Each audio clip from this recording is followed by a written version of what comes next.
The leader of the group, an older man with piercing eyes, approached her and placed a hand on her shoulder. "Saad, you are about to embark on a journey that few dare to take. This snake holds the key to your wealth and fortune. Honor it, respect it, and you shall have everything you desire." Trembling, Saad approached the platform, lying down beside the snake as instructed. As she closed her eyes, she felt the cool, smooth scales of the snake as it moved alongside her, its presence both frightening and oddly comforting. In a small, dusty village nestled beneath towering baobab trees, lived a young woman named Saad. Saad was known as the quiet, thoughtful daughter of her mother, Ao, a single woman who raised her with gentle hands and fierce love. They lived humbly, surviving on the meager crops Ao grew in their backyard and the occasional work Saad could find in a neighboring village. But times were hard, and the little they had was never enough. As Saad grew, so did her dreams. She often sat under the shade of the trees, looking beyond the endless stretch of farmland, imagining a life where she wasn't counting the grains of rice or stitching torn clothes. She wanted to escape the constant struggle that her mother endured. She wanted something more: comfort, respect, perhaps even a touch of glamour. And most of all, she wanted freedom from the poverty that seemed woven into her family's story. One evening, as Saad sat with her mother under the dim glow of their kerosene lamp, she voiced her dreams. "Mama," she began hesitantly, "what if I went to the city? People say it's a place of opportunity. Maybe I could find a job and send money back home." Ao looked at her daughter, worry etched in her eyes. She had heard stories about the city.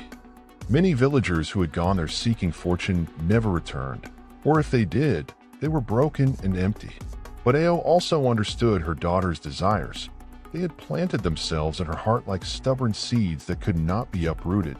Saada's eyes sparkled with hope and longing, and as a mother, Ao found it hard to crush that spark. "Saad, my dear," Ao said softly, "the city is a world of its own. It can be both kind and cruel. But if your heart is set on going, then I will not hold you back. Just promise me you'll be careful." And so, with a tearful goodbye, Saad left her village with nothing but a small bag of clothes, a few coins from her mother, and her mother's blessings, which lingered around her like a protective charm. The city was like nothing Saad had ever imagined.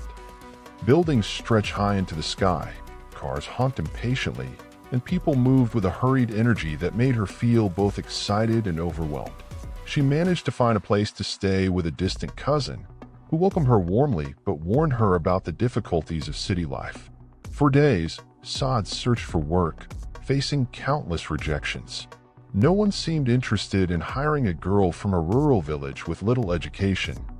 She started to feel the weight of her decision and the disappointment that threatened to crush her spirit.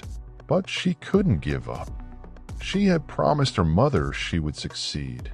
One day, while wandering through a busy marketplace, Saad noticed a woman surrounded by a small crowd.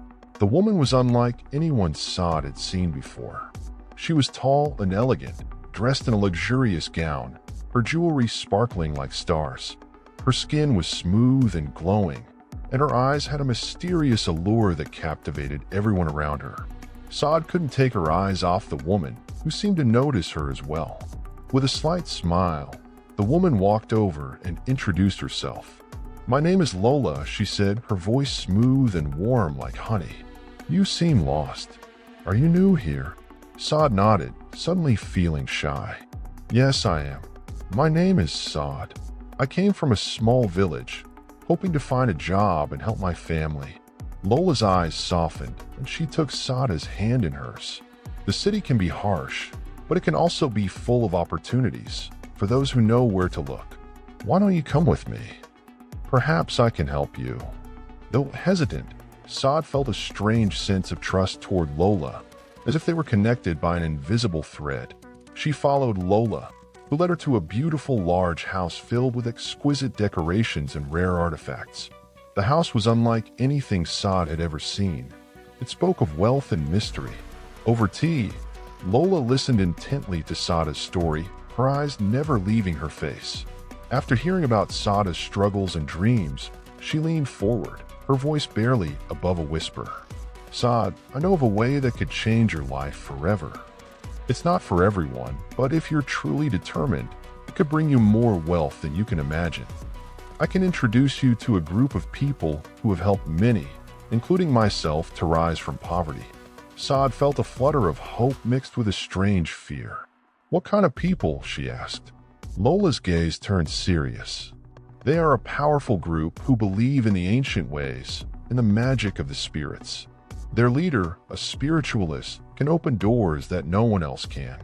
But there is a price, a commitment, something you must do to show your devotion and faith in their ways. Saad was silent, her heart beating fast. She was nervous, but the thought of escaping poverty, of helping her mother live a comfortable life, was too tempting to ignore. What would I have to do? Saad asked, her voice barely a whisper. Lola leaned closer, her face calm but intense. The spiritualist has a sacred companion, a snake that carries ancient wisdom and power. Every night, the snake must be honored, and by doing so, it will share its blessings of wealth and fortune with you. Saada's eyes widened. I have to sleep with a snake? Yes, Lola replied softly. But do not worry. It will not harm you.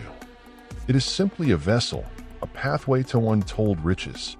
Many have done it before you, and all have been rewarded. Saad felt a chill run down her spine, yet she was entranced. The allure of wealth, of freedom from hardship, was too powerful to resist. And so, against her instinct, she agreed. That night, Lola took Saad to a secluded house on the outskirts of the city. Inside, Saad was greeted by members of the occult group, all dressed in ceremonial robes. They chanted in low voices, the sound filling the air with an eerie calm. In the center of the room was a raised platform draped in silk, where a large, dark green snake coiled lazily, its eyes gleaming with a mysterious intelligence. The leader of the group, an older man with piercing eyes, approached her and placed a hand on her shoulder. Saad, you are about to embark on a journey that few dare to take. This snake holds the key to your wealth and fortune. Honor it, respect it, and you shall have everything you desire. Trembling, Saad approached the platform, lying down beside the snake as instructed. As she closed her eyes, she felt the cool, smooth scales of the snake as it moved alongside her, its presence both frightening and oddly comforting. That night, Saada's dreams were filled with visions of riches, of gold and jewels pouring into her hands, of boutiques with her name on the signs. She woke up feeling different, a sense of power and possibility coursing through her. In the weeks that followed, Saada's life changed in ways she could hardly believe. Lola helped her open her first boutique, using funds that seemed to appear from nowhere. The boutique quickly became popular, attracting customers who were drawn not only to the beautiful clothes but to the aura of mystery surrounding Saad. She opened more boutiques, each more successful than the last, and soon she became the talk of the city. People whispered about her rapid rise to success, but Saad paid no attention to the rumors. She was finally living the life she had dreamed of, and nothing else mattered. She sent money home to her mother, who marveled at her daughter's success, and she filled her life with luxury, friends, and admiration. But as her wealth grew, strange things began to happen. People who had once been close to her started to fall ill or disappear. Saad dismissed these incidents at first, but soon she could no longer ignore the ghostly figures that began appearing in her dreams. Faces she once knew, eyes wide with fear, seemed to haunt her, their presence growing stronger with each passing night. Saad tried to ignore it, to focus on her business and the riches that continued to flow her way. But deep down, a sense of dread began to gnaw at her, whispering that her newfound wealth had come with a price far greater than she could have ever imagined. Saad couldn't shake the feeling that something was wrong. Though she was surrounded by everything she'd ever dreamed of, luxurious clothes, a grand house, and adoring customers, she felt as if something sinister had wormed its way into her life. The strange events around her grew worse. Each night when she lay in her bed, the shadows seemed to creep closer, forming figures that she recognized, faces of people from her village, old friends who had grown distant or strangers she encountered in the city. She tried to close her eyes to tell herself they weren't real, but they whispered her name, pleading for something she couldn't understand. Sada's sleep was filled with dreams of a dark, silent forest and cold eyes watching her through the shadows. Every morning, she would wake up with a sense of dread, an icy chill wrapped around her heart. It was as if the snake, her blessing, had begun to pull her into another world, a world where darkness lingered just beneath the surface. Unable to bear the haunting visions any longer, Sad decided to speak to Lola. She arrived at Lola's grand home, feeling the weight of something she couldn't name. When she explained her troubles, Lola listened patiently, her face calm but her eyes calculating. "Sad, I warned you that the path you chose would not be easy," Lola said, her voice as soothing as ever. "But think of all you have gained. These are merely tests, trials that the spirits place before you to ensure you are worthy of their gifts." Sada's heart sank, but she nodded. "I understand, but the faces, they feel real. They're people I knew, and they're all gone." Lola looked at her, her face unreadable. "You're becoming more sensitive to the spirit world. It's a side effect of the blessings. But you must focus, Sad. Do not let these visions distract you from your purpose." Lola's words gave Sad a strange comfort, and she resolved to ignore the visions. She would focus on her boutiques, on her newfound success. She would prove herself worthy. But deep down, she wondered if the spirits were truly testing her, or if they were trying to warn her of something far darker. Days turned into weeks, and Sada's visions became even stronger, spilling over into her waking hours. She would see flashes of movement out of the corner of her eye, a flicker of a face she recognized, vanishing as soon as she looked. Customers and employees began to avoid her, whispering behind her back. They claimed to see shadows flitting about her boutique, and the once bustling store began to lose its charm. One day, Sada's oldest employee, Ada, pulled her aside with worry in her eyes. "Madam Sad," Ada said softly, "this business, there's something wrong. I feel it, and the other workers do too. The shadows, they move around us, watching." "I am scared, madam." Sad dismissed her words with forced confidence. "Ada, you're imagining things. It's just the city lights, reflections from the windows." But as Ada turned to leave, Sad caught a glimpse of her reflection in a nearby mirror. For a moment, she saw not her own face, but that of a villager she had once known. He stared back at her with empty eyes, his mouth open in a silent scream.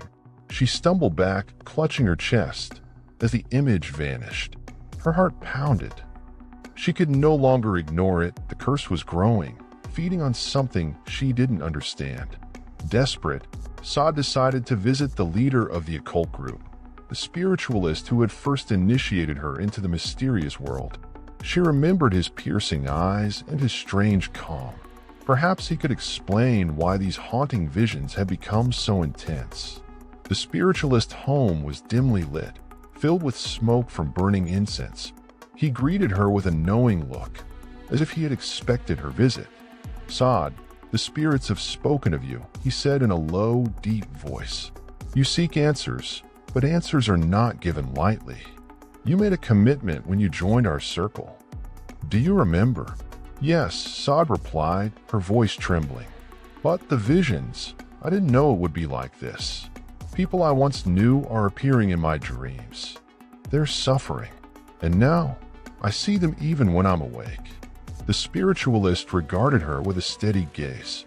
"You have touched upon the world of the spirits. When wealth is given, something must be taken in return. This is the law of balance." Sada's heart sank. "Are they suffering because of me?" The spiritualist's face remained impassive. "They are drawn to you, Sad, because your fortune has a cost. You must honor the spirit, the snake. If you falter, the curse will grow."